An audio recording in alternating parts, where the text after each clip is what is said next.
Bismillahirrahmanirrahim. Assalamualaikum warahmatullahi wabarakatuh.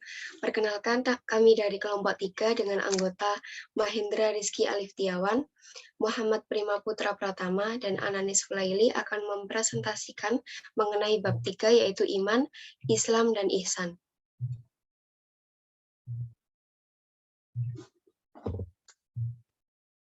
Sebelumnya, kita perlu meninjau kompetensi dasar yang ada pada bab ini.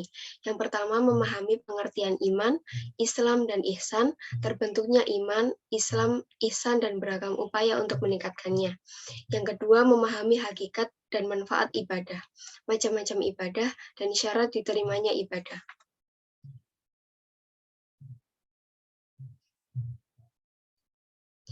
Peta konsep yang ada pada bab ini yang pertama mengenai pengertian iman, Islam, dan ihsan, yang kedua proses terbentuk, yang ketiga ibadah manifestasi iman, Islam, dan ihsan.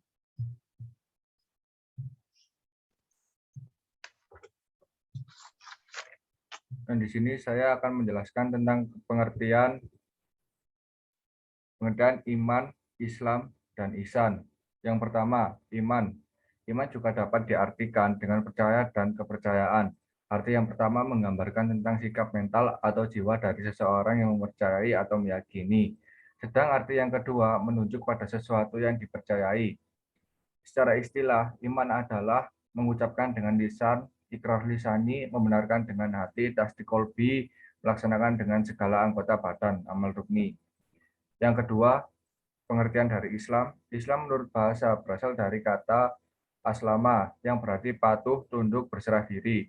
Islam adalah nama agama wahyu yang diturunkan Allah Subhanahu wa taala kepada rasul-rasulnya yang berisi wahyu Allah untuk disampaikan kepada manusia. Agama Islam berisi aturan-aturan Allah yang mengatur hubungan manusia dengan Allah, manusia dengan manusia, dan manusia dengan alam.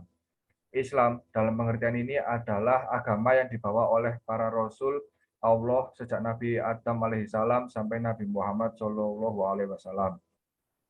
Yang ketiga, secara pengertian ihsan. Secara etimologis, kata ihsan berasal dari ahsana yuhsinu ihsanan, yang berarti berbuat baik. Secara terminologis, ihsan berarti apabila seseorang beribadah kepada Allah seolah-olah ia melihatnya. Jika ia tidak mampu melihatnya, maka ia harus yakin bahwa Allah melihat perbuatannya.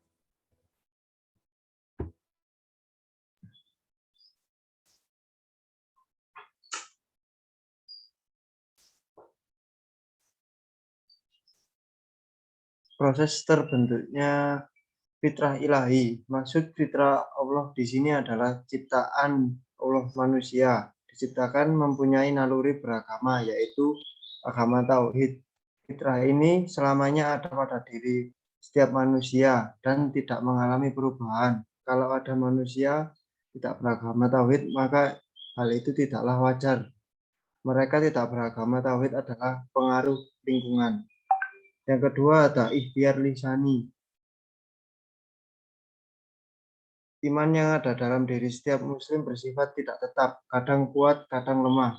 Suatu saat turun dan kesempatan lain naik. Oleh karena itu, setiap muslim hendaknya mengetahui cara-cara meningkatkan iman dan berupaya mempraktekannya terutama saat imannya sedang turun. Hal ini agar dirinya punya kesempatan besar meninggal dunia dalam keadaan membawa iman atau husnul khotimah.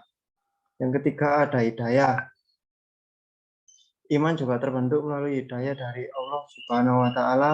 Di antara semua sebab terbentuknya iman, hidayah adalah sebab utama karena seseorang tidak dapat membuat orang lain beriman tanpa hidayah dari Allah Subhanahu wa taala. Bahkan Rasulullah Shallallahu alaihi wasallam tidak dapat memberikan hidayah ini kepada orang yang dicintainya. Hidayah merupakan kehendak masyiah Allah semata.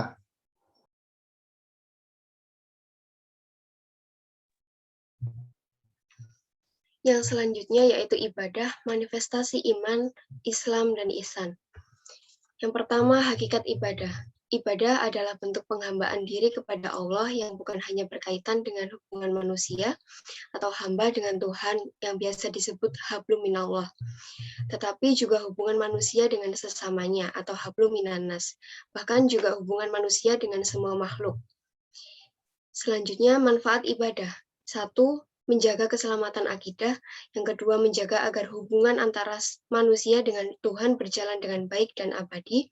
Yang ketiga, mendisiplinkan sikap dan perilaku agar etis dan religius. Yang kedua, macam-macam ibadah. Ibadah yang pertama yaitu ibadah mahdah atau ibadah khusus. Merupakan ibadah yang pelaksanaannya telah dicontohkan langsung oleh Nabi Muhammad SAW. Tata cara, syarat, dan rukunnya telah diatur dan ditetapkan oleh agama, sehingga kita tidak boleh menambah atau menguranginya sedikit pun. Contoh dari ibadah ini yaitu sholat, zakat, puasa, haji. Ibadah yang selanjutnya yaitu ghairu mahdah atau ibadah umum. Merupakan ibadah yang jenis dan macamnya tidak ditentukan, baik oleh Al-Quran ataupun sunnah Nabi Muhammad SAW. Dalam ibadah ghairu mahdah ini berlaku kaidah semua boleh dilakukan kecuali yang dilarang oleh Allah Subhanahu wa taala. Yang selanjutnya syarat diterimanya ibadah. Syarat tersebut yang pertama dilakukan dengan niat yang ikhlas karena Allah semata. Yang kedua dilakukan sesuai dengan ketentuan Allah dan Rasul-Nya. Yang keempat, mengenai sholat adalah ibadah utama yang istimewa. Di antara keistimewaan dari sholat, yang pertama, sholat adalah ibadah badaniyah pertama kali yang diwajibkan oleh Allah Subhanahu wa taala. Yang kedua, perintah sholat 5 waktu diturunkan langsung oleh Allah Subhanahu wa taala tanpa melalui perantara. Yang ketiga, sholat adalah tiang agama. Selanjutnya, dengan sholat seseorang dapat terhindar dari perbuatan jahat.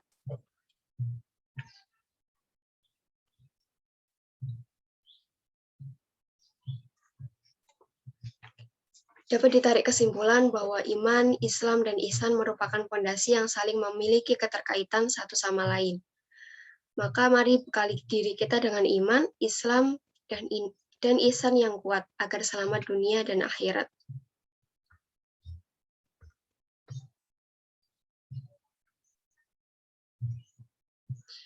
Terima kasih, sekian yang dapat kami sampaikan. Wassalamualaikum warahmatullahi wabarakatuh.